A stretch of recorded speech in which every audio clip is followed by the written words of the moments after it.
बाबा ने जब सत्संग का विकसित रूप देखा और परमपिता की करामात देखी तो उन्होंने ओम राधे को इस ईश्वरीय विश्वविद्यालय का इंचार्ज नियुक्त किया और उनके साथ 8-10 अन्य ज्ञाननिष्ठ कन्याओं माताओं की एक कार्यकारिणी समिति बनाकर अपनी समस्त चल अचल संपत्ति उस कमेटी को अर्पित कर दी।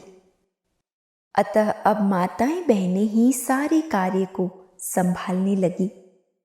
गीता ज्ञान दाता परमपिता परमात्मा शिव ने ब्रह्मा मुख कमल द्वारा 5000 वर्ष पहले की तरह ये महावाक्य उच्चारण किए कि काम विकार नरक का द्वार है।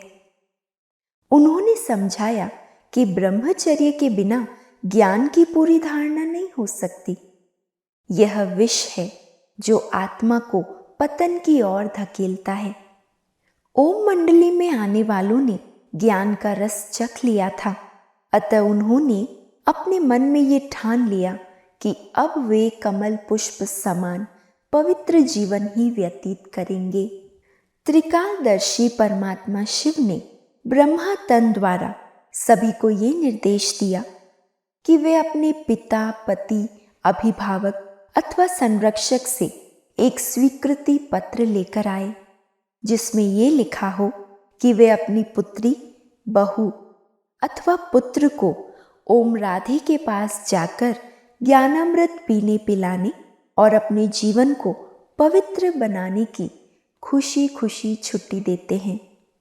जिनका पूरा परिवार सत्संग में आता था उन्हें तो पत्र लाने में कोई कठिनाई नहीं हुई, परंतु जिस महिला का पति सत्संग में नहीं आता था, जिनके अभिभावक का खान पान, व्यवहार और संस्कार तमोगुणी था, उन्हें ऐसा पत्र लाने में बहुत कठिनाइयों का सामना करना पड़ा। किंतु अंततः हर एक ने अपनी उच्च धारणाओं, अपने स्व परिवर्तन और श्रेष्ठ जीवन का प्रभाव डालकर ऐसा पत्र ले ही लिया। ओम मंडली में आने वाले भाई बहनें जब दादा को देखते थे तो अनुभव करते थे कि जैसे वे आत्मा के रूप में जगत पिता अथवा धर्म पिता को सम्मुख देख रहे हैं। सबका दिल कहता ये हमारे बाबा हैं। उन्हें ऐसा लगता कि वे अपने बिछड़े हुए पिता से मिल रहे हैं।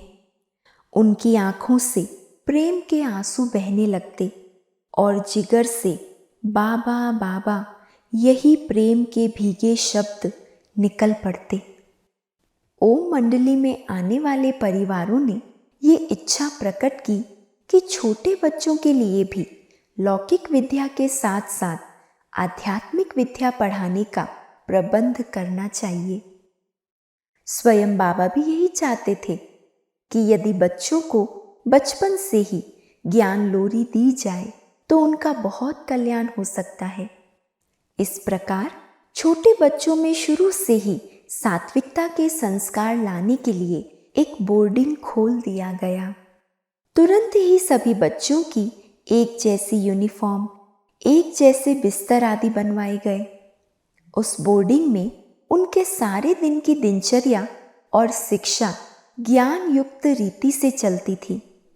बहुत ही आत्मिक प्रेम से राज ऋषि कुमारों और राज ऋषि कुमारियों की तरह उनकी शिक्षा और पालना होती थी। उस बोर्डिंग में उनके सारे दिन की दिनचर्या और शिक्षा ज्ञान युक्त रीति से चलती थी। बच्चों के लिए ज्ञान युक्त वर्णमाला बनाई गई। उन्हें शिक्षा देने और उनके खान पान, रहन सहन का तरीका ऐसे होता था कि शुरू से ही उनके संस्कार दिव्य बन जाएं। बच्चों को हिंदी, सिंधी और अंग्रेजी भाषा सिखाई जाती थी। उन्हें आत्मा, परमात्मा और अन्य ऐसे ज्ञान के पाठ पढ़ाए जाते थे और शांति की समाधि में बिठाया जाता था। बच्चे धीमे स्वर में जब एक साथ ओम ध्वनि करते थे तो बहुत से बच्चे ध्यान अवस्था में चले जाते थे और दिव्य रास करने लगते थे। ध्यान से नीचे आने के बाद वे स्वर्ग, वहां की वेशभूषा रहन सहन, वहाँ का राज दरबार आदि का ऐसा वर्णन करते जो सुनने वाले आश्चर्यचकित हो जाते थे। इस प्रकार बच्चों को अनुशासन, पारस्परिक प्रेम, शिष्टाचार, सफाई आदि का गुण सिखाया जाता था। साथ साथ अनेक प्रकार की शारीरिक ड्रिल और खेल भी खिलाए जाते थे। रात्रि को सोने के समय एक ग्रामोफोन रिकॉर्ड बजता था, सो जा राजकुमारी सो जा, और सवेरे 4 बजे जागो मोहन प्यारे जागो। इस रिकॉर्ड पर सभी बच्चे उठ जाते थे। बच्चों की दिनचर्या और रहने की व्यवस्था ऐसी थी जो उन्हें अपने माता पिता या संबंधियों से मिलने का अवकाश ही नहीं मिलता था, जिसके फलस्वरूप उनका अपने माता पिता आदि के साथ मोह नहीं रहा। जिन बच्चों में अधिक चंचलता होती थी, उनके संस्कारों को बदलने के लिए बाबा सदा ज्ञान युक्त रीति से उनकी शिक्षिका को कहते थे कि इन्हें कभी भी मारना पीटना नहीं, इन्हें पीटना गोया हिंसा करना है।